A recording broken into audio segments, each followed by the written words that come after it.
Hello there, and welcome to an Ogre Kingdoms unit tier list video. Now, this is going to be a little bit more than units, but regardless, that is the main focus.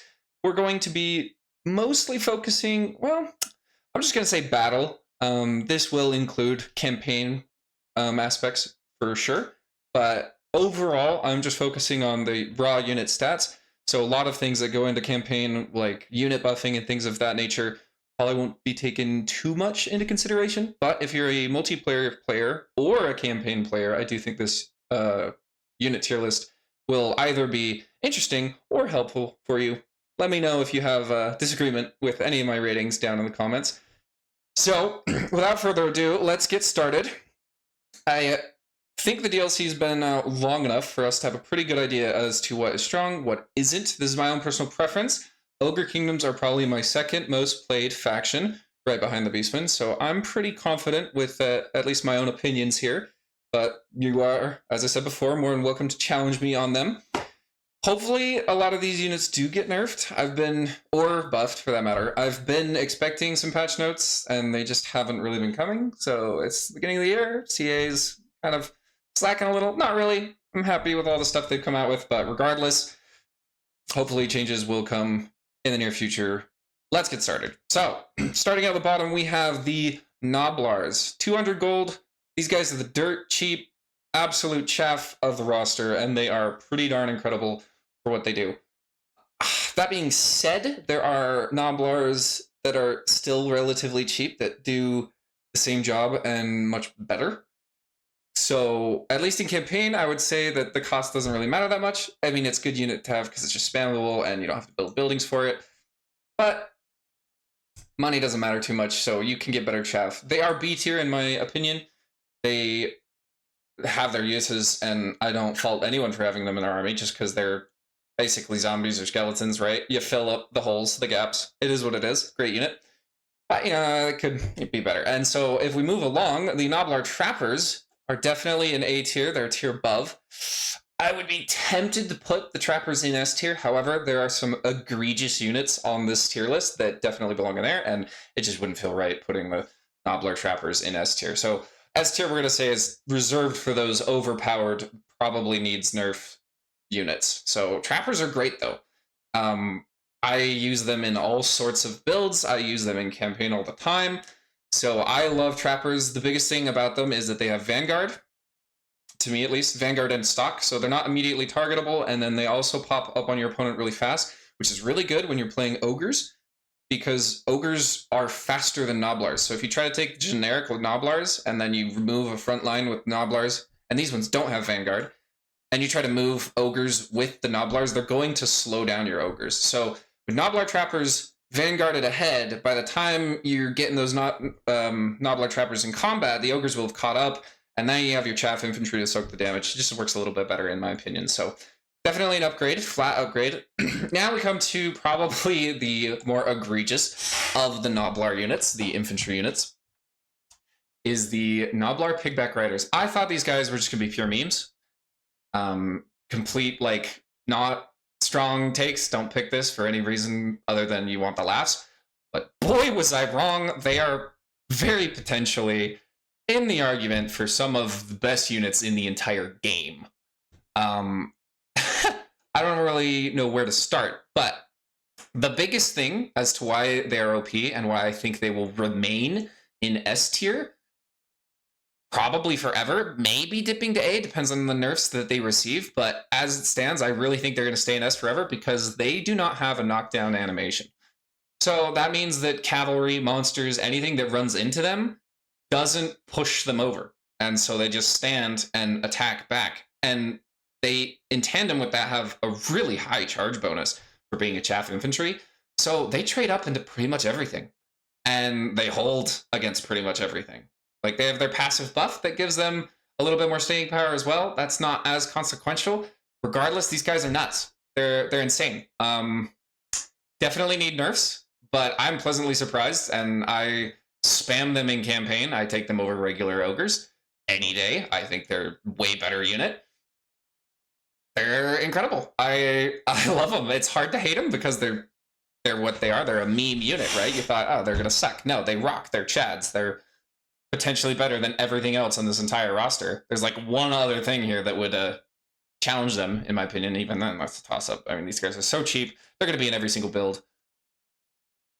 At least, except for like late game Doom stacks.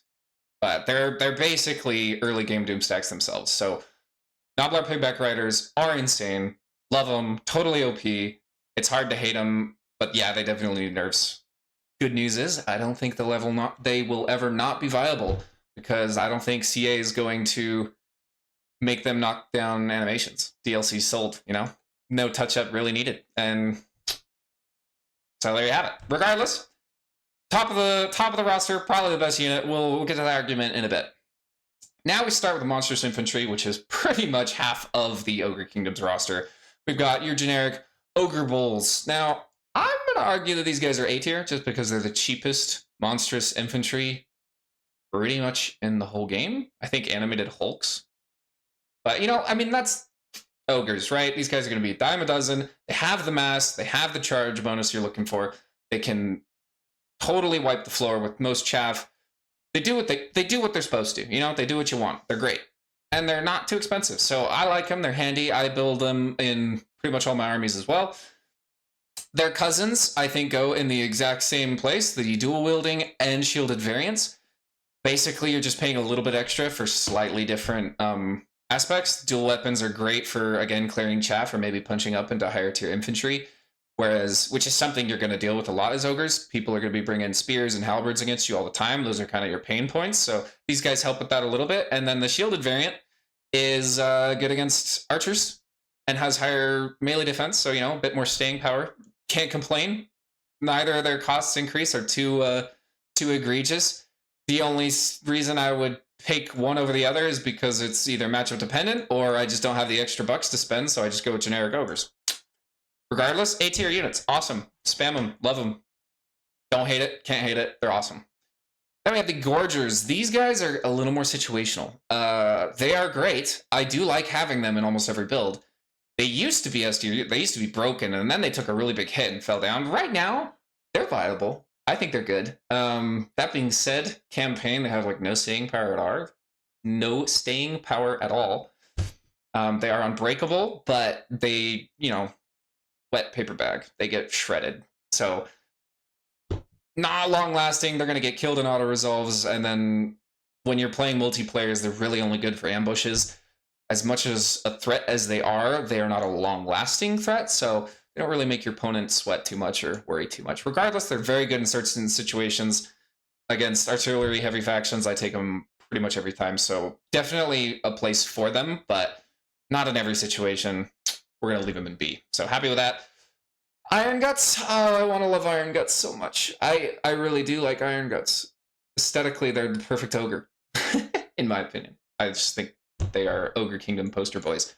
But they are a little bit pricey. They're basically almost twice the cost as your regular ogres. They do bring a higher punch and a higher staying power. They actually have the highest armor of any ogre infantry, like monstrous infantry unit. So they're really, really shining in their dedicated role, but that still kind of makes them situational. You can argue to take them everywhere. I'm kind of leaning to maybe A tier. We'll see how the roster fills out the tier list. They're between A and B. I mean, I'm going to let myself be a little bit biased because I just think they look super cool, and I do take them pretty often, but again, that's just kind of an aesthetic thing for me.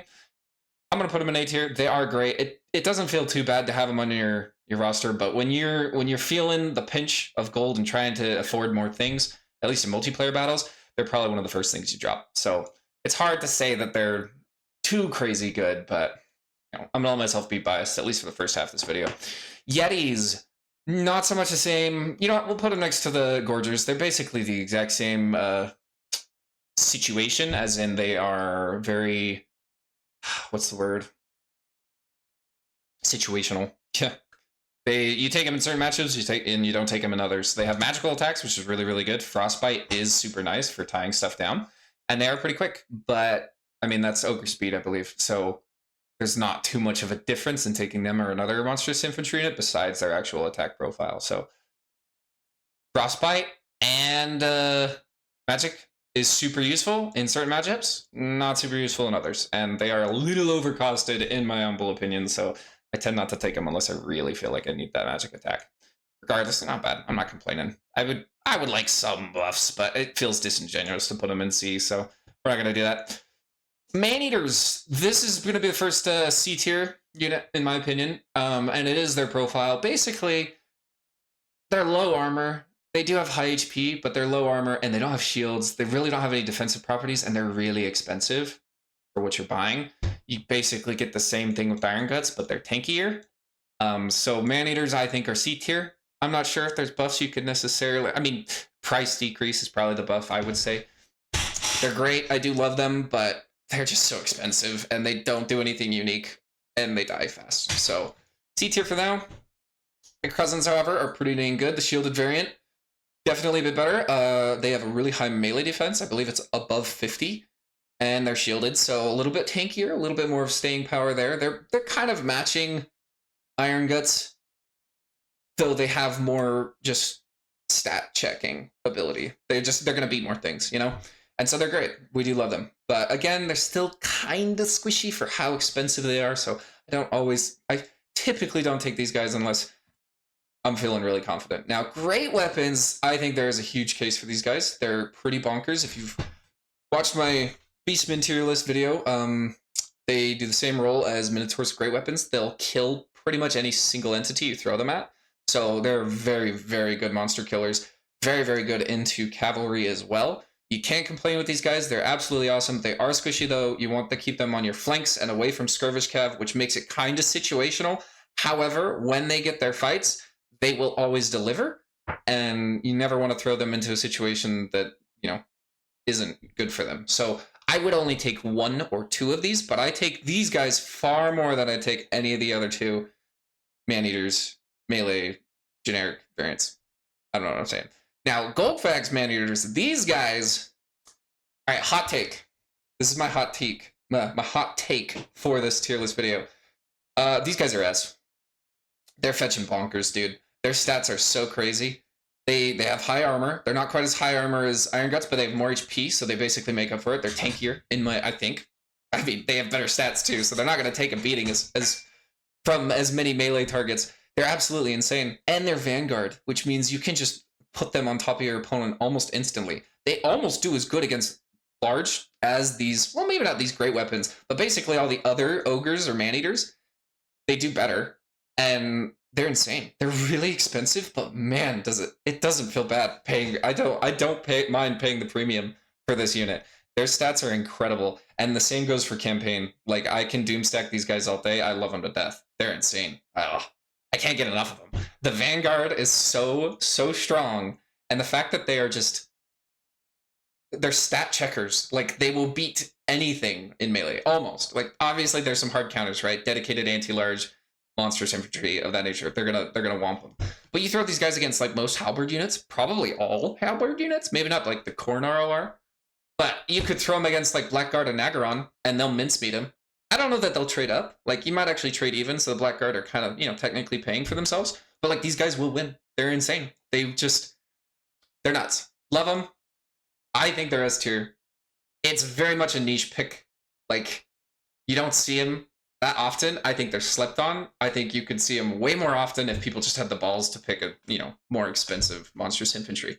Yeah, they might die, but you're probably going to get your money's worth before they do. That Vanguard early gets them into the action fast. So that's my hot take. That's my special pick. I don't even think it's that biased because I think they look funky as heck. Their helmets look stupid and, you know, not my aesthetic, but man, are they fun to play with. So there we go. Now the missile variant, we're moving a little over the missiles. The missile man-eaters, pistols. These guys, I think you could throw them in A tier. They're basically doing the same thing as the great weapons, just without endangering themselves. They're really good at picking down or shooting down single entity killers. You don't have too much options in the way of like missile infantry on this roster. You've got your Noblar Trappers, these guys, and then one other, which we're about to get to, which is probably the premium. So, that's a good point. All right. And we're going to we're going to leave them in A because they have different use cases. These guys are a little bit more tanky. They're going to take care of themselves. So They're not going to do as much damage as our next introduction or our next unit. However, they are going to do plenty of damage for what you want. And they're also going to take care of themselves, which is really, really handy. All around good unit, great hybrid unit. Totally use them if we want. I don't always go for them just because I love heavy rush builds, but you know. Now, if you do want to go the ranged route, these are your glass cannons. Literally, they have cannons that are maybe not made of glass, but they're probably shooting glass. And that's the lead belchers. They stuff whatever they can in there, and they do damage. Lead belchers are, in my opinion, probably your best counter to your biggest counter as ogres is halberds. They shred halberds. Infantry units, halberds and spearmen. Just infantry blocks in general, these guys delete, and that is so necessary on the Ogre Kingdom's roster. They would be S tier if it weren't for the fact that they die to everything. Like, any harpies fetching probably carrion could kill these guys, you know? So you have to protect them. I think they pair extremely well with these Noblar trappers. In fact, if we're going to order this way, let's put them at the top of this tier list here. I'm fairly happy with the rest of this. Yeah.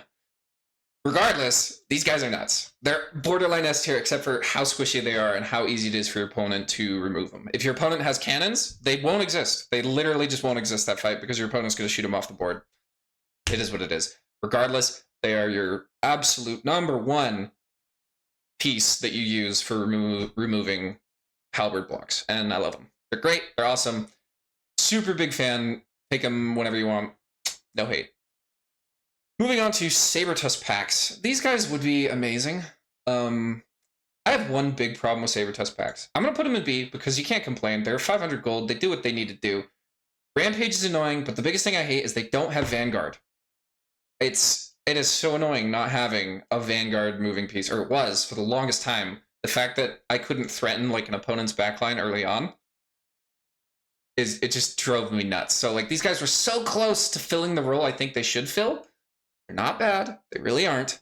They do well for what they are, but they just don't have a Vanguard. They can't get to where I need them to be quick enough. And so I fault them for that. They're also pretty squishy, and that Rampage just doesn't make them that reliable. They're basically a one-time use. You send them in, they Rampage, then they're gone. So sad as it is, regardless, they fill their niche, they do what they need to, so we're happy with it. Now, here's their upgrade. This is the unit that I wanted so desperately for the DLC, and I wasn't sure if we were going to get it, but I put it in my own little prediction video, and I made my case for it. Blood Vultures are amazing. They're amazing. I almost want to put them in S tier. I love them so much. In fact, I'm going to put them in S tier for this reason alone. They just make the entire Ogre Kingdom's roster work. These guys provide the threat you need to take lead belchers, right? Oh no, my opponent has cannons. That's okay. I still want to play lead belchers, and I've got these to threaten the cannons. They're so good. They're amazing for running down enemies. They love to just sit above and ramp up their carrion ability, where they get more weapon strength and an attack damage for... Yeah, attack damage. I'm not sure what the stat's called though. I'm blanking out. Regardless, they get their buffs during while units are dying around them, and that just happens innately. They don't even have to be fighting. They could just be flying above, which is so thematic. Like, even if you're not going for how useful they are in battle, that is so geniusly thematic that they just fly above the battle and get their stats boosted up by watching people die, because that's what they are. They're vultures. They're going to go scavenge. Love this unit to death. They have Vanguard, which is exactly what we wanted from the Sabertusk. They can actually threaten things, especially since they're flying. They can get to wherever they need to, and they are surprisingly good for their cost. I love them. I'm putting them S tier. Any other roster, they'd probably be A, maybe B. I mean, I think a solid A. They're just great. But on Ogres, they're nuts. And I think you'll see them every single multiplayer match that plays Ogres. Maybe not every single time in campaign. They're limited use in campaign because when the late game hits, you don't really care about them anymore. And they're probably not the best in auto-resolve. Regardless, love them to death. I think they're S tier. Fight me on it. Okay, Mournfang Cav. This one's a little tricky. I think Mournfang Cav base are nuts. I think they're incredibly good. I think... You know what? In fact, we're just going to rank it all at the same time. Mournfang Cav, they're all A tier. I may be biased because I just love Mournfang. They're probably my favorite cavalry in the entire game, entire universe. I play Old World tabletop game, and I have 8 of these bros. I love them to death. The great weapons are my favorite just because I like to fight the cavalry duels and win on the flank and then, hit the back line. But you have use case scenarios for all of these. Against heavy ranged factions, you want to take the shielded variant, obviously. Puts them at that juicy 100 armor, which is a nice spot to be at. And then these guys are just really cheap compared to the others. So if you just need that flanker or something in your army that hits hard, isn't going to just melt like these Saber Tusk, and is actually going to just delete infantry lines and the backliners like archers when they actually connect. Mornfang are your bros. They're nuts. They're a little expensive, but they totally are worth it if you can get them, if you can play right with them, right? As a cavalry guy myself, I'm in love. I absolutely love them. I don't think I can put them in S tier because they are still fairly-ish squishy. Artillery, like cannons and stuff, can totally shoot them off the board, and they're expensive, so it is what it is. But love them to death. Mornfang way up there. Their cousins in the Rhinox cavalry are arguably equally as good. The only reason I'm going to put them down a notch, like in campaign, these guys are better. They're just straight up upgrades. But the only reason I'm putting them in B tier for campaign would be because they take longer to get to. And by the time you do get these, you're probably ranking up your Mornfang. But the main thing is they're just more expensive. Especially in multiplayer, it's hard to justify bringing these, especially since the Ogre roster itself is kind of chunky and expensive. So these guys are just, they have to perform, and if they don't, it feels way worse than if Mornfang doesn't. So it's just really expensive, so we're going to knock them down just a slight bit. They do the exact same job as these dudes, just better. There's not much else to say about it. They're just more expensive. Let's get to the artillery chariots of the Beastmen. These guys are this is a really unique. I think Kislev has the Little Grom, and then you've got the Hell or Skull Cannon. Yeah, Skull Cannon from Khorne. So, but other than that, they're pretty unique to the Ogre Kingdoms, and I really like them for that. The Iron Blaster used to be absolutely busted when the game first came out. I'll be honest, I think this thing's C tier, but that's mainly just because I don't like microing it. I think if you're an actually good player, you could put this in B, or you could probably put this in A. It's a shotgun, right? If you get close enough, you hit something point blank with it, it's going to do 1 billion damage. But that's too micro-intensive for my taste. In campaign, you could argue a Doom stack of these is really good. That being said, though, it's just not better than the other Doom stacks that Ogres have. So I'm putting this in C tier. It's not trash by any means, but it's too micro taxi, and it's too expensive for my taste. And then there's better Doomstack units for the purposes of campaign. So we're going to put that at C tier. Personal opinion. Disagree with me if you like. The Scrap Launcher, however, is dirt cheap.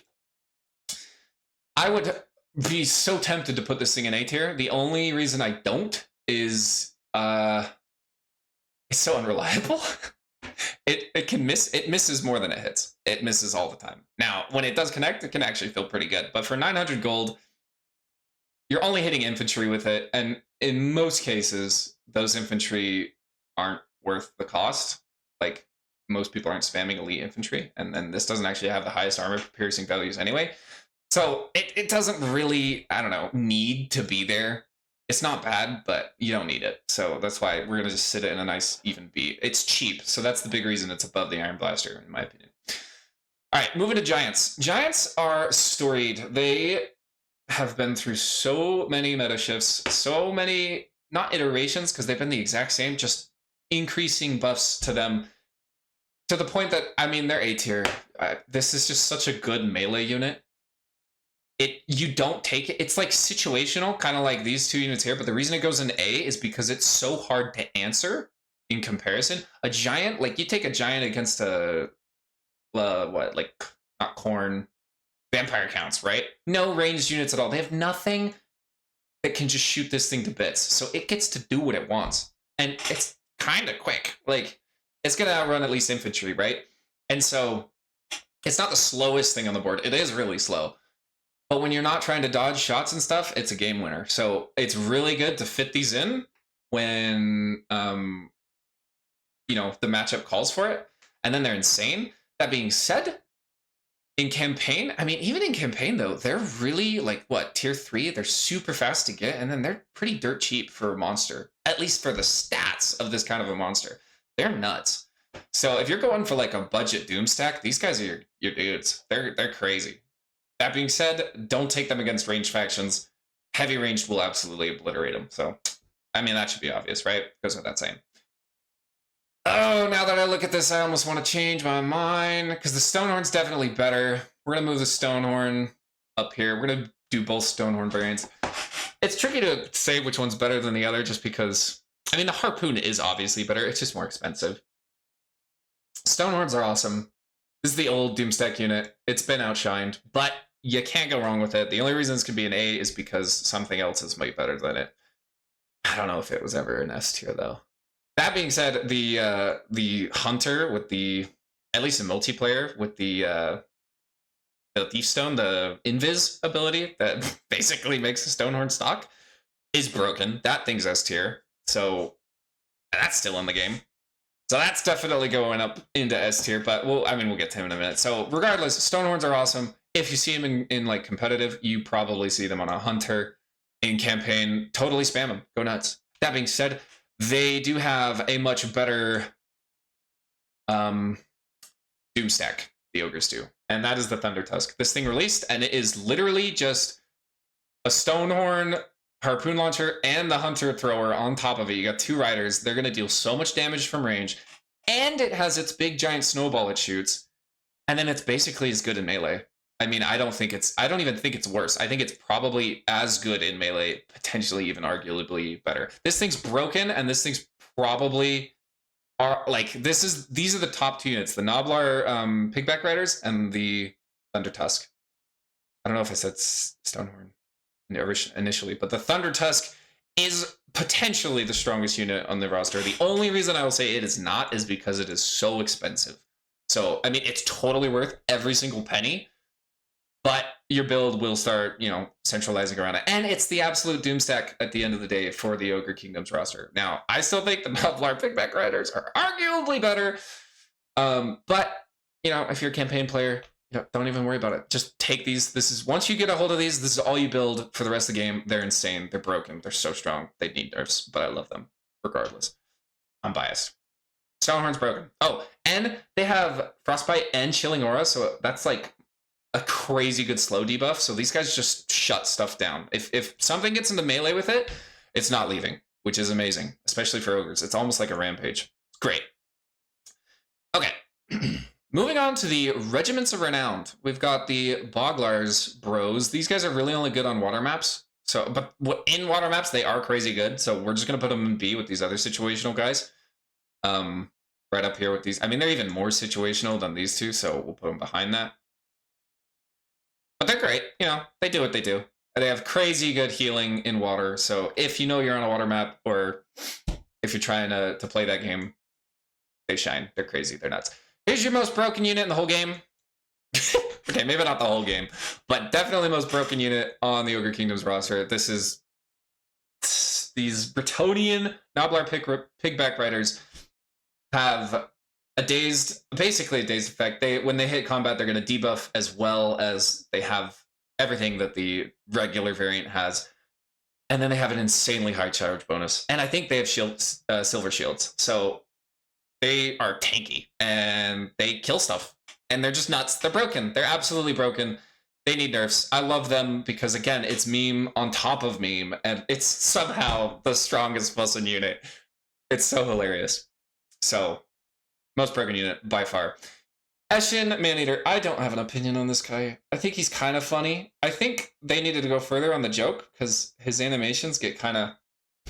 I mean, he's got a lot of reused animations. Like, he should have a Naruto run or something. They should have, totally delved in deep. Although, I would have preferred, personally, a unit of Maneaters instead of just one single entity. So he's just odd. Can he be good? Yes, absolutely. Especially if you go running, a character goon squad. He can be totally nuts because you have, 4 heroes instead of 3, the max of 3, at least in multiplayer, right? And then in campaign, I don't know, he's just a throwaway. He's okay. He's cool. He's funny. He's a meme. And he works. But he's not broken. It's not, in my opinion. So we're going to leave him at B. I know people will fight me on that. Aesthetically, I agree. He's hilarious. but I still think they could have taken the joke further, and it was a little bit lackluster for. It's still good. I'm not trying to knock it. He's great. He's awesome. Okay, moving on. These Yetis are actually really, really good because they have a buff against terror units, and at least in multiplayer, everyone always tries to take at least one terror-causing monster. Frostbite means if they get their hands on that terror-causing unit, they can shut it down pretty well. I think, especially with the added benefit of having magic attacks, the Greybacks are kind of honestly up here with the great weapons. Again, situational like the great weapons, but man, when you get them into the right spot, they will pay for themselves plus. They are insane when they get in the right combat. I mean, even outside of the right combat, you know, they still throw down, but they're not that strong outside. You know, they're kind of generic trolls if you just get them into infantry or whatever else. But anything that causes terror and has like physical resist, these guys munch, and I love them. So situational, but really, really good situational. Now we go to the man-eater pistols. All right, these guys are too expensive, and I totally forgot. The adaptive tactics is on them as well as the Goldfag man-eaters, and it got nerfed. So they used to be a lot better. That being said, I don't think I can drop them down too far of a tier because they are really good. They're just an upgraded version of your man-eater pistols. They shoot further. They're a lot harder to remove. They are a lot more expensive though, so you get what you pay for. I like them. Wish they didn't get nerfed, but I don't know. It's kind of an awkward unit because of those adaptive tactics. You don't know if you're trying to lean into it or not, so you just kind of play without thinking about it, and it does work. But regardless, I wouldn't say that they're too different from the man-eaters to move them off that tier list. So we'll just put them right next to those man-eaters. They belong together. Okay, Sky Striders.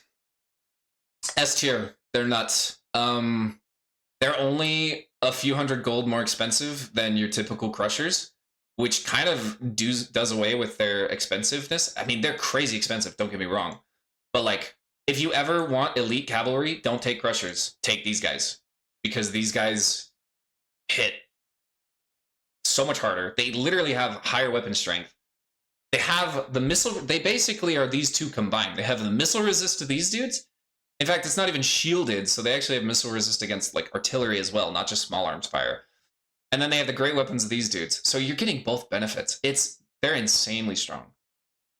They also have frostbite, so they kind of lock down whatever they do get into melee with, and they will totally probably pay for themselves. Especially if you have healing, these guys are nuts. I mean, you might not see them in every build. I'm gonna put Goldfag's man-eaters at the bottom here for sure. Yeah, this seems like a good order of operations here. But these guys are absolutely bonkers and are like the best cavalry in the entire game. So definitely S tier. I love them to death, but man, they are expensive. They take a big chunk out of your army. Is it worth it? Totally. But yeah, S tier. I ain't gonna argue that. 100%. Snowhorn. I don't know. It's if you want a more you know, for campaign it's good because you get the thing. Ugh. This is difficult. Basically, the reason I want to rate it lower than this is just the fact that like it's really expensive and it does the exact same job. Stonehorns are already crazy tanky, and all this has is an active ability to make it even more tanky, which also makes it slower. So it's almost a negative at times. And then you have frostbite and so many other things that this is just it's not filling that niche. Like if you want frostbite, you're taking something else, a whole cadre of something else. And so it's just more expensive of this and without pretty much any benefit. So I'm going to throw this in B tier. In campaign, obviously take it. It's an ROR, it's free. Grab it whenever you want. But as it stands, as it is just as an alone unit, it's basically just a more expensive version of the Stonehorn, and it does pretty much the exact same thing. Like obviously it does some other things, but it's not reason to take it. So there you go. There's all the RORs. I think they fit nice and neat. I'm happy with this so far. Let's move on to the Lords and Heroes. So the Butchers, they're a great caster. I mean, yeah, you want to take them. In fact, I'm going to say A for these guys. You want to take them, especially in campaign, like all the time, especially if you're running Tyrant Lords. No, I gotta knock him down a peg. And I'm gonna do their Lord variant at the same time. The reason I'm knocking them down a peg is because they're good for melee tyrants, for like if you have a melee Lord, but in all honesty, the Slaughtermaster is bonkers. Like the Slaughtermaster, the Lord variant of this is so good that you're almost always going Slaughtermasters. And so you pretty much never take these guys. As good as they are, the Slaughtermaster's, it's nuts. It's broken. This thing's so insanely good. It has its own personal healing. This Lord, yeah, he has his Blood Cleaver. He heals himself in melee combat. And then he has a -8 aura melee attack around him. So he's just tanky. He has all the spells. He's just as good a caster, if not better. And then, yeah, he has self-healing just inbuilt and brings all the same lores. It's really, this guy's amazing, but it's just the fact that the Slaughtermaster exists and the Slaughtermaster is so broken and OP. I mean, I wouldn't say broken or OP, but so very much S tier that, yeah, this guy takes a back seat. So it is what it is. We're going to move the Firebelly up a little bit. The only reason the Firebelly is higher is because he has a unique lore of magic and the lore of fire. So if you want the lore of fire, he's the only thing you can take. You can't take Slaughtermaster. They don't have that. And, you know, he's pretty fun. He does really good. I think he's a decent melee combatant. I wouldn't throw him in melee too often, but he fills that niche. Oops, we got an alarm going off. Sorry there. So I like him. He's fun. And if you're going for that thematic bit with the lore of fire, take him. He's tons of fun. Lore of fire is fun. So Hunter, S tier. Just the fact that you can Stonehorn mount. In multiplayer, you can get the Knoblark Thief Stone on him, which gives him stock on the Stonehorn, which is broken. Absolutely a must take. Pretty much only with the mount, though. I wouldn't take Hunters without the mount. I mean, if they didn't have their mount, they'd be like C tier. They'd be pretty meh, whatever, you know. The fact that they have their mount, they're bonkers. They're nuts. I love them. Broken. Just so good. Stonehorn mount is so good. They are the only character, generic or legendary, that has a mount on the Ogre roster, and that drives me nuts. Oh my gosh, I want all the Ogres to have a Lord on a Mournfang or something, man. It's so sad that there's no other mounted character. He's the only one, and he can only mount a single thing, which is the Stonehorn. It irks me, but I guess that's just 8th edition. Gotta stay true to the material, whatever. Scrag. Scrag's good. He's not OP. He's not broken. I'm gonna say B. He's just expensive, and he's like a anti-large killer. There's a lot more reliable anti-large like tools that you have at your disposal. Shooting, great weapon units. Like as good as he is, it's a single entity, so it's sometimes hard to pin down those large targets and guarantee that fight. So we're gonna knock him down just a peg there. I don't know that he's too crazy. In campaign, I'm not like over the moon when I get him either. So it is what it is. Happy with him. Fun model. I own that model, in fact. Great guy. All right, these dudes. The bruisers are strong. I almost want to put them in S tier just because they're so cheap. You can take them so cheap, and they have their own like healing item in multiplayer as well. But they aren't like super duper necessary. Anti-infantry is really nice. You can kind of pair them with other anti-infantry, like Iron Guts and whatnot. They're really good at taking, like if you take 2 of these guys, they'll goon out a character like Sigvald really well. So there's definitely a place for them. I do take a couple. That being said, they're single entities, and as much as I say they're cheap, it's still like 900 gold you're throwing down. So it can take up space in your army to a degree. I like them though. I think they're great. I love them, and don't change them. Don't touch them. See, give them a Fetch and Mournfang mount, please. Moving on to the Tyrant. He's just a worse version, honestly. The Tyrant's just a worse version of this guy. The Tyrant, that actually, I take it back. The Tyrant does have snacks, and so that gives him some innate healing. But again, I'm knocking him down a peg because we have our Caster Lord, and the Slaughtermaster is just so good. So you don't take the Tyrant. You take the Slaughtermaster, and then take the Bruiser. I rest my case. You do that every time, especially in campaign. Now that Slaughtermasters have big names, there's like no reason to take Tyrants. It's kind of sad. I like them, but they're just... And they're not bad. They really aren't. They just get outshined. So B tier it is for them.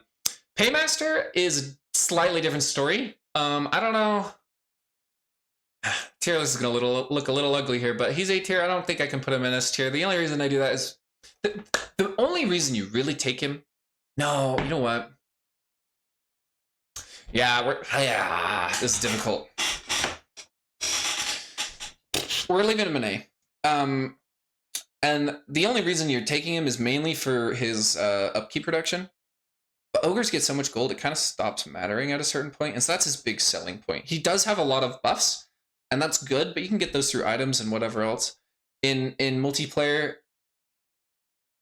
it's kind of the same story as he just gets outshined by other lords. Well, other lord option. It's really just a slaughter master. So, although I would say he's arguably better than a tyrant. He just doesn't have the self healing, so maybe not.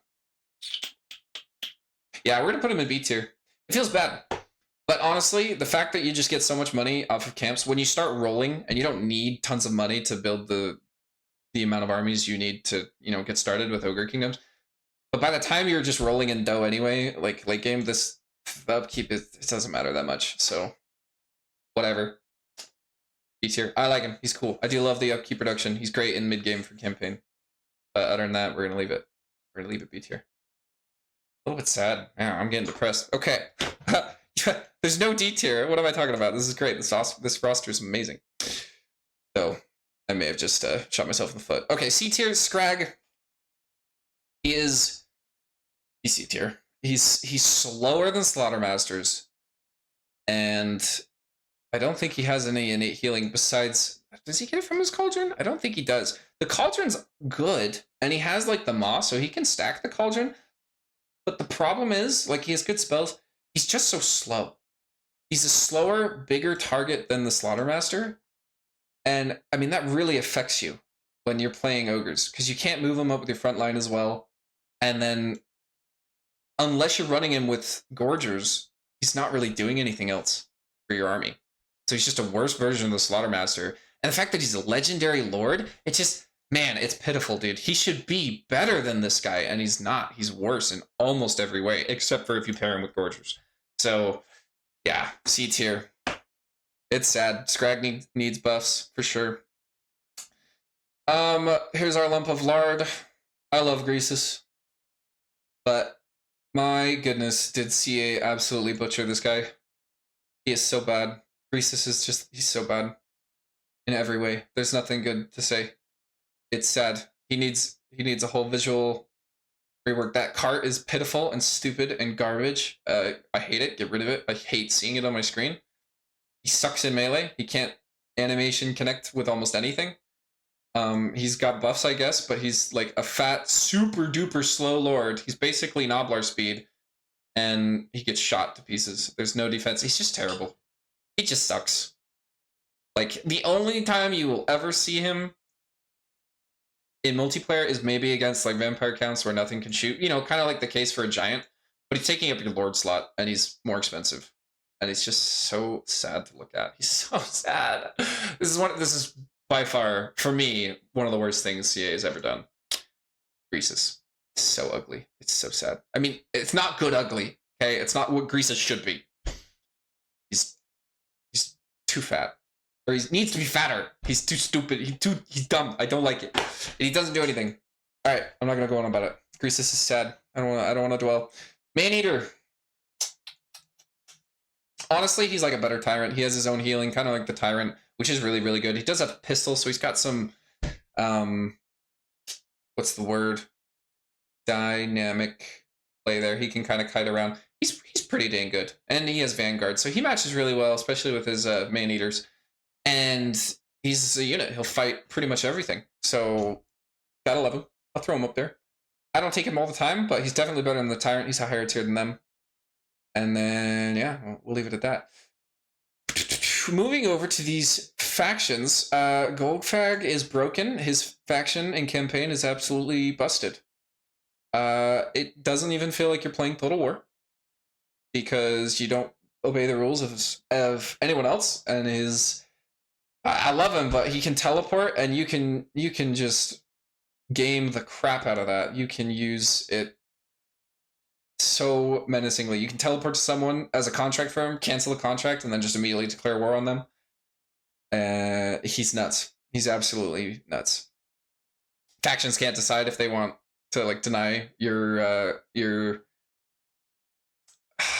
what's contract either. So if you're playing like a head-to-head, your ally will potentially offer you a contract, even though they don't, right? It's just in your mechanic you get an offer from them. And they have no way of like denying that or anything. So you can just accept the contract, teleport on their base, and boom, declare war on them. So I mean, he's very broken. You're drowning in gold. I think that's one thing I dislike a little bit about his campaign is, I don't know, you're a mercenary, but like the last thing you want is gold. You just don't care at a certain point because you're just drowning in it. You have so much gold, and then you also start drowning in meat at a certain point, and at that point the campaign stops being fun. So he's a little too broken. He's S tier for sure, but in my opinion, they need to nerf his faction. So I like him. I like him in theory, but in practice, he gets boring fast, sadly. So that's just not my cup of tea, but I mean, far be it for me to not put him in where he belongs, which is S tier. So there you go. Scrag's faction is A tier. I mean, both Scrag and Greases A tier. Grease is probably better in general, though, just because Greases has, like, a really good money mechanic. Scrags is more buffing, but, like, Greases can just delete armies by just paying them off, which is super busted and bonkers, and I love it. So Greases is probably my go-to Ogre campaign, if we're being completely honest. He's just got a bit of that Tzeentch changing the ways, but it doesn't feel like I'm being a garbage Tzeentch campaign player. Maybe to a degree. Regardless, I like it. So there you go. We're going to leave it at that. That's the whole tier list. This video's probably been longer than it needed to be. Hopefully you did enjoy my thoughts about the whole roster. I'm not really going to change any of these. I'm pretty happy with them all. These are, just my opinions. I don't think we're getting anything else for Ogre Kingdoms. Maybe in the way of, buffs and nerfs, but I don't think we're getting any more units. I pray we can get some mounts as, like, FLC stuff or add-ons down the road, but probably won't happen. So this may just be the list forever. And man, would I kill for a proper Greases rework. So hopefully you did enjoy that. Let me know if you agree or disagree. Let me know how wrong I am in the comments. I do enjoy a good discussion, and I'd love to hear your thoughts and tell me, why you think a unit's better or way worse, whatever the case may be. It's stacked roster, honestly. Most things are an A and above. Like, there's a decent amount of S tier. I thought there might only be like 2 or 3 S tier things, but the more I clicked on them, I'm like, yeah, this is broken. This is super strong. Probably needs nerfs, but I love it. Don't remove it. The only questionable one in here is probably the vultures and well, you could argue a couple of these are questionable. Maybe we need to make like an OP tier. Yeah, that's what we'll do real quick here. Let's add a tier above.